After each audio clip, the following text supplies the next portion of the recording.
Hello दोस्तों, आप लोग कैसे हैं। आप लोगों का स्वागत है एस आर्ट लर्निंग में। इस चैनल के माध्यम से आप लोगों को डेली डिक्टेशन और आउटलाइन दोनों प्रोवाइड किया जाता है। और इस चैनल पर दो डिक्टेशन बोला जाता है, एक दैनिक जागरण का और एक हिंदुस्तान का। दैनिक जागरण का स्पीड रहता है 40 और 80, और हिंदुस्तान का रहता है 70, 80 और 90। यदि इसका पीडीएफ चाहिए तो हमारे टेलीग्राम चैनल से जुड़ सकते हैं आप लोग, वहाँ से पीडीएफ ले सकते हैं।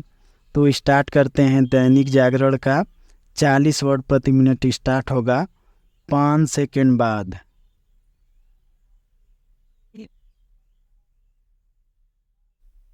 स्टार्ट।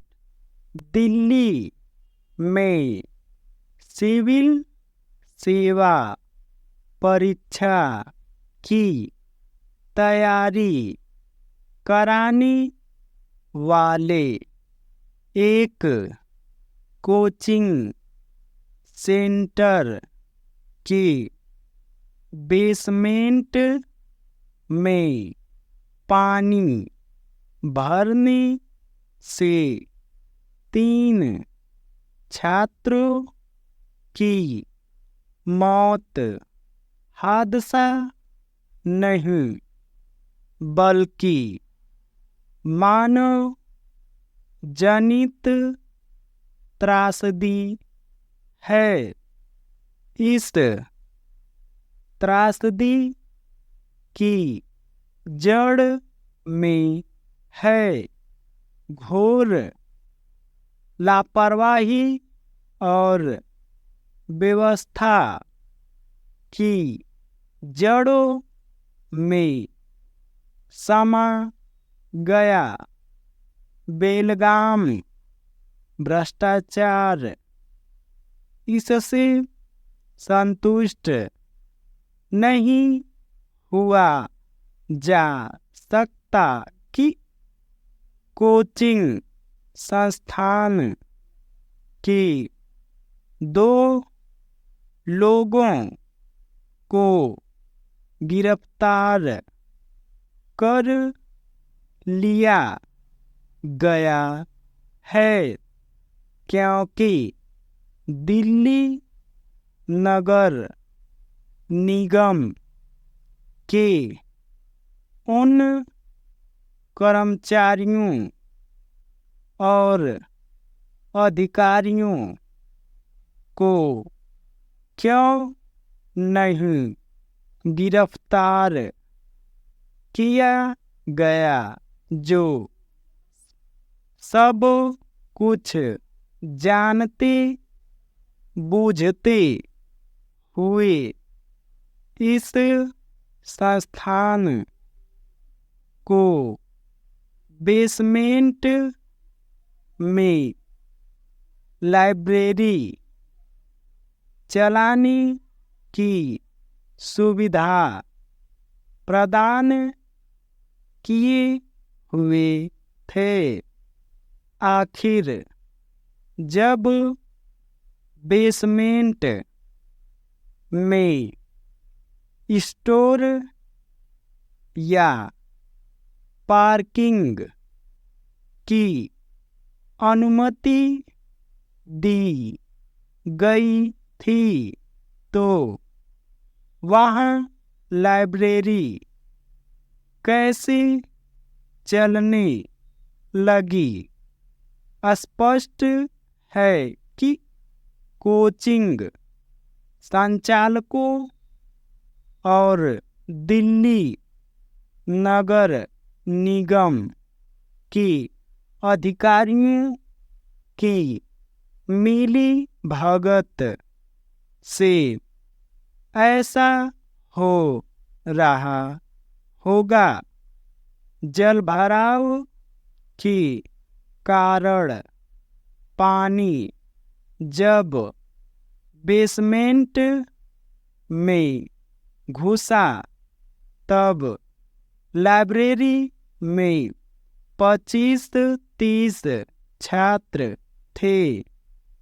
यह तो गनीमत रही कि 3 अभागे छात्रों को छोड़कर बाकी सब जैसे तैसे निकल आए। इस इलाके में बरसात में हर समय जलभराव होता है, लेकिन किसी ने उसकी सुधि नहीं ली। इसका कोई विशेष औचित्य नहीं कि एमसीडी ने एक जांच समिति गठित करने की बात कही है। जांच के नाम पर लीपापोती होने की ही आशंका अधिक है। दिल्ली की घटना इसकी परिचायक है कि जिन पर भी शहरी ढांचे की देख रेख करने और उसे संवारने की जिम्मेदारी है, वे अपना काम सही से करने के लिए तैयार नहीं।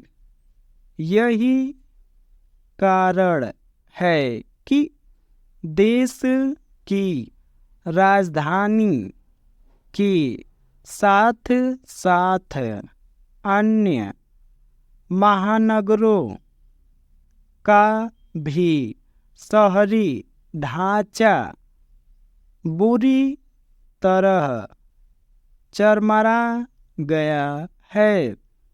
बात चाहे मुंबई की हो या बेंगलुरु की या ऐसे ही अन्य बड़े शहरों की, हर कहीं अनियोजित विकास और शहरी निर्माण संबंधी नियम कानूनों की खुले उल्लंघन के चलते आए दिन दुर्घटनाएं होती रहती हैं।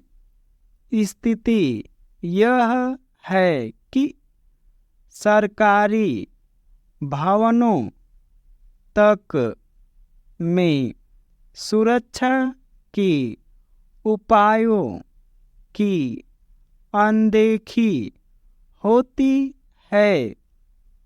कहने को तो अपने देश में हर तरह के नियम कानून हैं, लेकिन वे कागजों पर ही अधिक हैं। इसी कारण नगर नियोजन दयनीय दशा में है। नगर निकायों की औसत जनप्रतिनिधि और अधिकारी कर्मचारी पैसे बनाने के फेर में रहते हैं और अनियोजित विकास को रोकने की बजाय उसे बढ़ावा देने का काम करते हैं। उनकी इसी प्रवृत्ति के चलते आम लोगों में भी नियम कानूनों की उल्लंघन की आदत पड़ती चली जा रही है। सब चलता है वाली प्रवृत्ति इस तरह अपनी जड़ें जमा चुकी है कि व्यवस्था की परवाह करना ही छोड़ दिया गया है। यह भेद दुर्भाग्यपूर्ण है कि शहरी विकास के बड़े बड़े दावे करने और उन्हें संवारने की तमाम योजनाएं बनाने के बावजूद देश के शहर दुर्दशाग्रस्त हैं। अब तो यह दुर्दशा इतनी बढ़ गई है कि इसकी उम्मीद भी नहीं रह गई है कि शहरों की दशा में कोई सुधार हो सकेगा।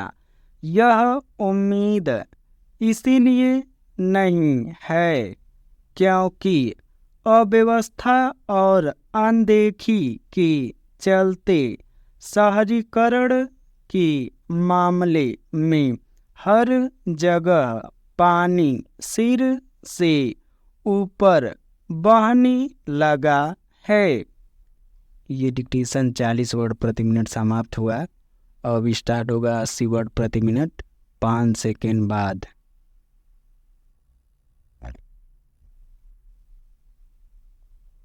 स्टार्ट।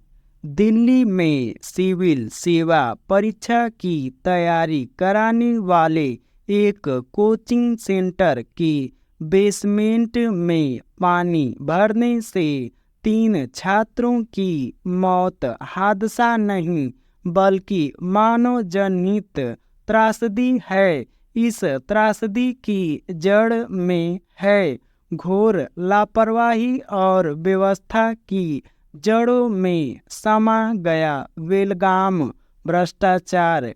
इससे संतुष्ट नहीं हुआ जा सकता कि कोचिंग संस्थान के 2 लोगों को गिरफ्तार कर लिया गया है क्योंकि दिल्ली नगर निगम के उन कर्मचारियों और अधिकारियों को क्यों नहीं गिरफ्तार किया गया जो सब कुछ जानते बूझते हुए इस संस्थान को बेसमेंट में लाइब्रेरी चलाने की सुविधा प्रदान किए हुए थे।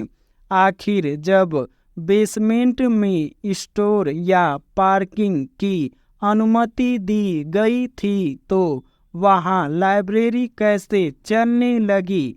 स्पष्ट है कि कोचिंग संचालकों और दिल्ली नगर निगम के अधिकारियों की मिली भगत से ऐसा हो रहा होगा। जलभराव के कारण पानी जब बेसमेंट में घुसा तब लाइब्रेरी में 25-30 छात्र थे। यह तो गनीमत रही कि 3 अभागे छात्रों को छोड़कर बाकी सब जैसे तैसे निकल आए। इस इलाके में बरसात में हर समय जलभराव होता है लेकिन किसी ने उसकी सुधि नहीं ली। इसका कोई विशेष औचित्य नहीं कि एमसीडी ने एक जांच समिति गठित करने की बात कही है। जांच के नाम पर लीपापोती होने की ही आशंका अधिक है। दिल्ली की घटना इसकी परिचायक है कि जिन पर भी शहरी ढांचे की देखरेख करने और उसे संवारने की जिम्मेदारी है, वे अपना काम सही से करने के लिए तैयार नहीं।